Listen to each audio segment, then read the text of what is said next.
शिव पुराण। मुनियों ने सूत जी से पूछा कि यह विस्तार से बताने की कृपा करें कि किस प्रकार शिव अनेक रूपों में आकर सृष्टि की उत्पत्ति, पालन और संहार करते हैं। तब सूत जी ने शिवाजी के द्वारा कही गई बात को विस्तार से बताया। इसके अनुसार 4000 युग का ब्रह्मा रूपी पेरा एक दिन होता है। औश्र इतने ही परिमाण में ही मेरी 100 वर्ष की आयु होगी। प्रत्येक वर्ष में 12 महीने और महीने में 30 दिन और परिमाण पूर्व कथित होगा। मेरा एक वर्ष रुद्र जी के एक दिन के बराबर होगा और इसी क्रम में वे 100 वर्ष के होंगे। रुद्र जी का एक श्वास ब्रह्मा, विष्णु और हर गंधर्व, राक्षस तथा सर्पों का 2100 अहोरात्र का परिमाण होगा। रुद्र के श्वास लेने की कोई संख्या नहीं है और समग्र सृष्टि के प्रलय हो जाने पर भी रुद्र ही शासन करेंगे। ब्रह्मा और विष्णु ने शिवाजी को प्रणाम किया और उनके आदेश को शिरोधार्य करने का निश्चय व्यक्त किया। इस पर शिवाजी संतुष्ट होकर अंतर्ध्यान हो गए। इस वृत्तांत को सुनाकर ब्रह्मा जी बोले कि उसी समय से लोक में लिंग पूजा प्रचलित है। सबसे पहले ब्रह्मा और विष्णु और रुद्र तीनों ही भगवान शिव के अंश रूप हैं, लेकिन गुणवत्ता की दृष्टि से रुद्र की श्रेष्ठता का आधार स्वयं शिव रूप में है। पूर्व समय की बात है कि ब्रह्मा देवताओं को साथ लेकर विष्णु लोक गए। विष्णु जी ने देवताओं के आने का कारण पूछा तो उन्होंने कहा कि हम यह ज्ञान प्राप्त करने आए हैं कि दुरित विनाश के लिए किस देवता की सेवा करनी चाहिए। उनके इस प्रश्न के उत्तर में विष्णु जी बोले कि भगवान शंकर सब दुखों का निवारण करने वाले हैं, इसलिए वे ही सेव्य हैं। शिवाजी की पूजा से मनुष्य के सभी दुरित नष्ट होते हैं और सभी सुख प्राप्त होते हैं तथा मुक्ति भी सुलभ हो जाती है। विश्वकर्मा ने विष्णु जी के आदेश से और विभिन्न देवताओं के अनुरोध पर अनेक देवों को प्रदान करने के लिए अनेक शिवलिंग की रचना की और उन्हें विभिन्न देवताओं को दे दिया।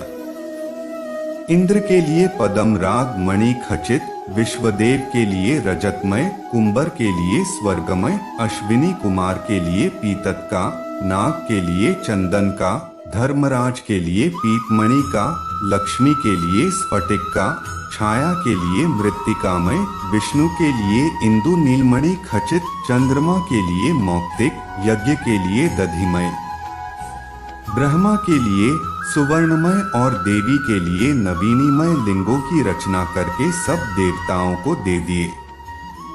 जब सब देवताओं को लिंग प्राप्त हो चुके तब विष्णु जी ने उनसे फिर कहा कि ब्रह्मा की प्राप्ति का एकमात्र उपाय प्रतिमा पूजन है।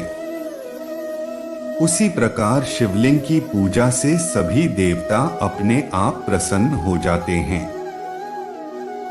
इस प्रकार विष्णु जी से तत्वज्ञान प्राप्त करके देवता लोग पुनः अपने धाम लौट आए और निष्ठापूर्वक शिवलिंग की उपासना करने लगे। नारद जी ने ब्रह्मा जी से शिवजी के अंतर्हित हो जाने के बाद वृतांत को जानना चाहा। तब ब्रह्मा जी ने बताया कि शिवजी के अंतर्हित हो जाने पर मैंने हंस की और विष्णु जी ने वराह का रूप धारण कर लिया तथा सृष्टि रचना पर विचार किया।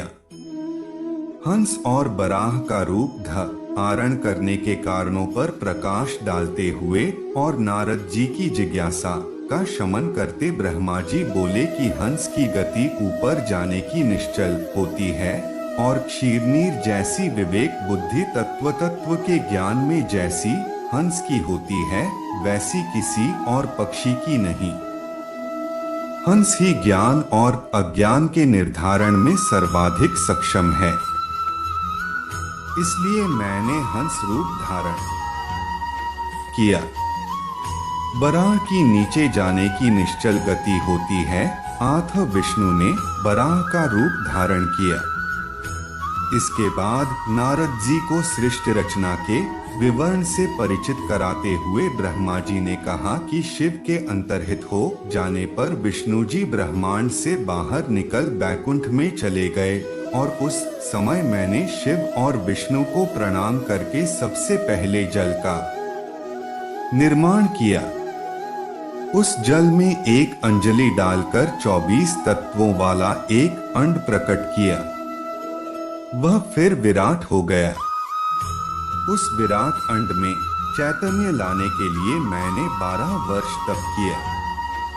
उसके फलस्वरूप विष्णु जी ने उस अंड में अनंत में प्रविष्ट होकर उसे चैतन्य दिया। इसके बाद जब मैंने सृष्टि निर्माण प्रारंभ किया तो सबसे पहले अविद्या और अंधकार प्रधान पाप की सृष्टि ही मेरे सामने प्रकट हुई।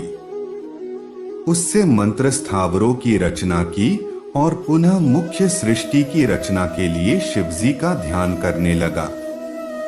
उसके बाद तिरछे चलने वाले जीव पैदा हुए, जिससे असंतुष्ट होकर मैंने संतोगुणी देवों की सृष्टि की। उसके बाद शिवजी के आदेश से रजोगुण प्रधान मानवीय सृष्टि की। इस प्रकार तामसी, स्थावर, त्रिर्यक देव तथा मानव सृष्टि हो जाने के बाद मैंने सा की रचना करने का विचार किया। सर्ग रचना का विचार आने पर 3 सर्ग उत्पन्न हुए: महत सर्ग, सूक्ष्म भौतिक सर्ग तथा वैचारिक सर्ग। वैचारिक सर्ग से अष्टविध प्राकृतिक सृष्टि उत्पन्न हुई। इस प्रकृति में विकृति के आने पर अवर्णनीय कुमार सर्ग उत्पन्न हुआ। इसके उपरांत द्विजात्मक सर्ग के अस्तित्व में आने पर मानसपुत्र सनकादि उत्पन्न हुए। सनकादि की वैराग्य भावना के कारण जब उन्होंने सृष्टि रचना के मेरे आदेश की अवज्ञा की तो मुझे क्रोध के साथ इतना अधिक दुख हुआ कि मेरे नेत्रों में आंसू भी आ गए। तब भगवान विष्णु प्रकट हुए और उन्होंने मुझे सांत्वना दी तथा भगवान शिव का ध्यान करने को कहा।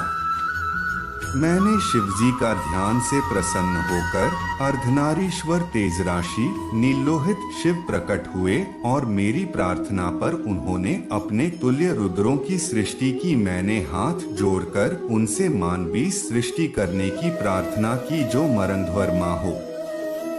इस प्रार्थना के बाद भगवान महादेव ने दुख सागर में निमग्न होने वाली और शुभ न लगने वाली सृष्टि करने की अनिच्छा प्रकट की। उन्होंने कहा कि मैं शरणों को तत्वज्ञान कराने वाला हूँ और दुखियों का उद्धारक हूँ, इसलिए मैं सुख दुखमय प्रजा की सृष्टि नहीं करूँगा। इस सृष्टि का कार्यभार तुम ही संभालो। यह बात अवश्य है कि माया की बाधा तुम्हें इस कार्य में नहीं होगी।